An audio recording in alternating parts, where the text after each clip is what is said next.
지난 6월 28일 특별한 행사가 있었습니다. 미국, 중국, 탄자니아, 베트남 등 29개국의 대학생이 한자리에 모였습니다. 법률 종교도 많이 알고 있어요. 그래도 어떡하라고 생각하고 이 프로그램 통해서 많이 배우고 싶어요. 제가 그냥 문화에 대해서 조금 더 배우고 싶었고요. 아직도 공부하면서 이제 한국에 관련된 공부이기 때문에 도움이 되지 않을까 싶었어요. 국적 불문 117명의 대학생이 모인 이유는 단 하나. 한국의 문화를 인문학적 프리즘을 통해 새롭게 탐구하기 위해서입니다. 한 팀을 이룬 외국인 대학생과 한국 대학생은 앞으로 한 달 동안 각 주제별로 아주 특별한 인문 탐구를 하게 됩니다. 팀 주제도 학생들이 자유롭게 정합니다. 아직 한국 문화에 생소한 외국인 학생과 익숙한 만큼 우리 문화에 무관심한 한국 대학생들이 함께 한국 문화를 바라보는 것은 어떤 의미가 있을까요? 인문학이라는 거는 그 문화의 전체 문화의 핵 아닌가. 핵이자 중심이자 기반이고, 우리가 한국에서만 살면은 이 거울이 없어요. 우리 문화를 좀 이 타자 입장에서 혹은 제3자 입장에서 낯설게 봐야지 보이거든요.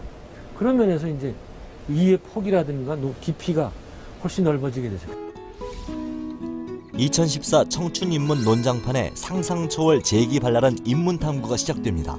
이들이 만나는 한국 문화는 어떤 모습일까요?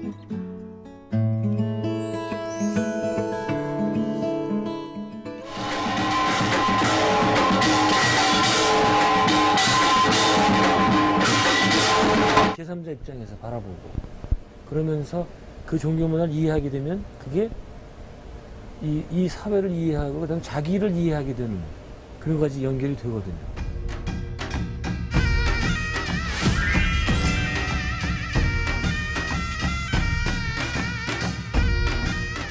그 서양식 개념에서 리크리에이션, 하나의 확대 재생산을 위한 지금의 휴식이거든요.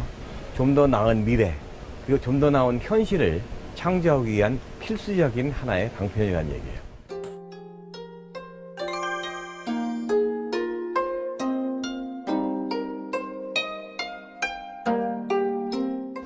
구식 또는 신식, 사고방식 충돌하지 않습니까? 지금 한국 사회 하려면은 가치관, 무슨 사람의 행동 배경 알기 위해서는 사람들이 정신 좀 연구해야 됩니다. 5,000년의 역사가 켜켜이 쌓여있는 한국. 그 견고한 문화의 바탕에서 117명의 청춘들은 무엇을 발견할까요? 이제부터 그들의 이야기가 시작됩니다.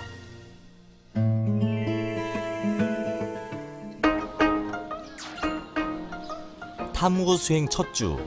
이제 각 팀들이 본격적으로 인문 탐구에 돌입했습니다. 팀 주제를 효과적으로 표현하기 위해 각자의 역할을 나누고 담당 교수님과 방향성을 의논하고 내용을 수정하며 어렵게만 느껴졌던 인문학에 조금씩 다가가고 있습니다. 한국에 와서 또 공부해요.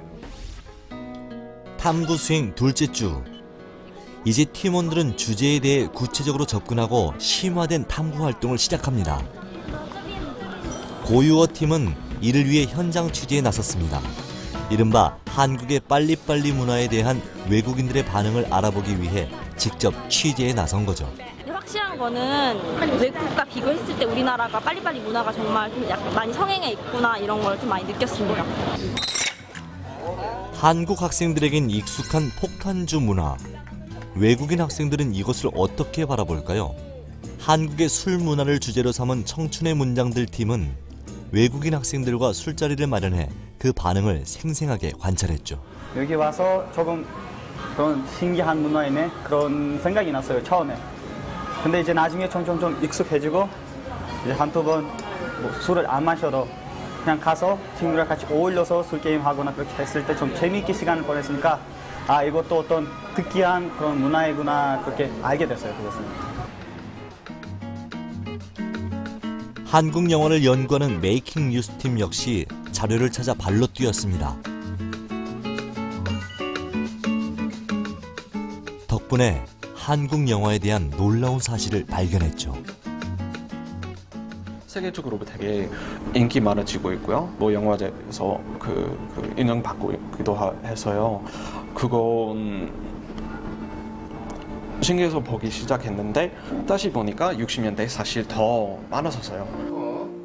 전통은 어떻게 이어지는 걸까요? 도자기 문화를 연구하는 북촌방향팀은 도자기를 직접 만들면서 그 속에 담긴 장인 정신과 숭고한 예술혼을 만났습니다. 네, 도자기를 만들면서 네, 마음이 변해지고 생각도 많이 할 수 있습니다. 5가지 흙을 쓴 거예요. 그러니까 예술적 가치를 보여주는 작품에서 생활자기로 현대화되고 있는 한국의 도자기 문화를 보며 외국인 학생은 무엇을 느꼈을까요? 우리 평소에 백화점 가서 사던 컵, 그릇이 이런 거, 자기 만든 거 그런 거보다 진짜 가치 있을 것 같아요. 지방팀의 활약도 두드러졌습니다. 탄자니아, 크로아티아, 필리핀, 한국 대학생들이 모인 대한탄피클이 선택한 주제는 한국의 정신문화. 팀 주제는 한국인과 연애로 정했는데요. 이를 탐구하기 위해 한 달 내내 독서 산매경에 빠졌습니다. 한국인과 연애 조사할 때 나이에 따라, 국적에 따라, 그리고 성별에 따라, 그리고 사회에서 나가서 한국인과 연애 할 때 어떤 내용이 들어가 있는지. 하지만 책 속에 모든 답이 있는 건 아닙니다. 풍류 문화를 선택한 TOP 팀은 시간이 맞는 팀원끼리 수시로 모여 다문화 결혼에 대해 의논하고 아이디어를 공유합니다.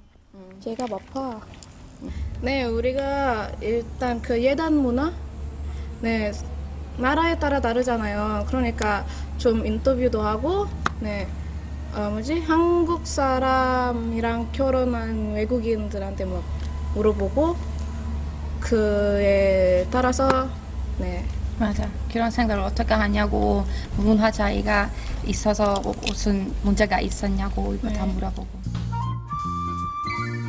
한국의 전통이 고스란히 남아있는 현장을 찾아보고 문화재를 둘러보고 생생하게 체험하면서 한국 문화와 인문학에 대한 이해와 공감의 폭이 깊어지고 넓어진 지난 한 달.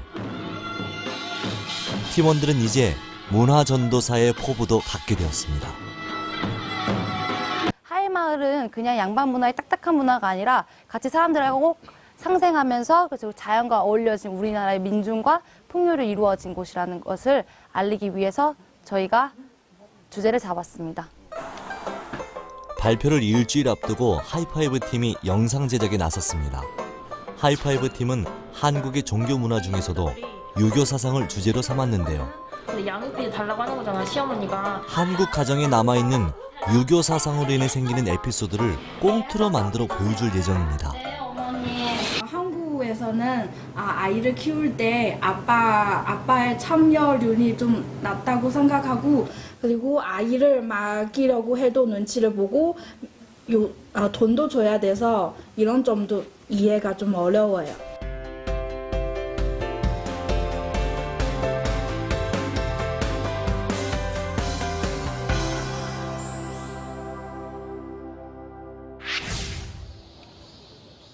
탐구 수행 5주차, 예선을 통과한 15개 팀이 모였습니다. 지난 4주간 이들은 무엇을 보고 느꼈을까요? 여러 가지 문화 촌들이 있는데 재미있었어요. 사실은 처음 해봤을 때 그냥 아무것도 해 못했을 때 이거 하면 할수록 재밌었어요. 현대 한국 문화를 되게 좀 주관적으로 좀 다른 시각에서 보는 이런 게 많았던 것 같아요. 자, 시상은 동상 3팀, 그리고 은상 3팀, 금상 2팀, 대상 1팀 이렇게 시상을 하도록 하겠습니다.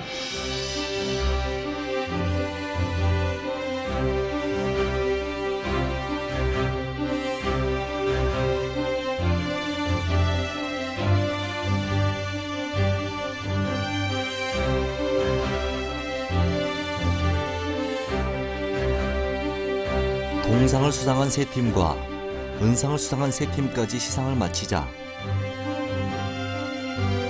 긴장감이 한층 고조됩니다. 네, 축하합니다.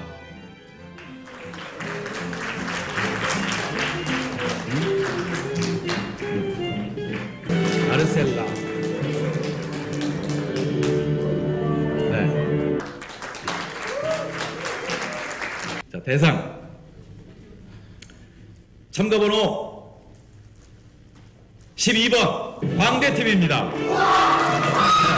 고정관념의 틀을 벗어나 편견 없이 자유롭게 바라본 한국의 인문학은 젊고 새롭고 역동적이었습니다. 그 가능성을 발견한 모두가 대상팀이죠. 무엇보다도 그 우리 문화의 어떤 깊이에 대해서 아주 깊게 이렇게 이해하고 있는데 놀랐고 그 폭도 상당히 넓었습니다. 그래서 향후에 어떤 그 우리 문화 그 전도사로서 어떤 그 핵으로서 주요한 어떤 중요한 역할을 할 것으로 상당히 기대가 됩니다.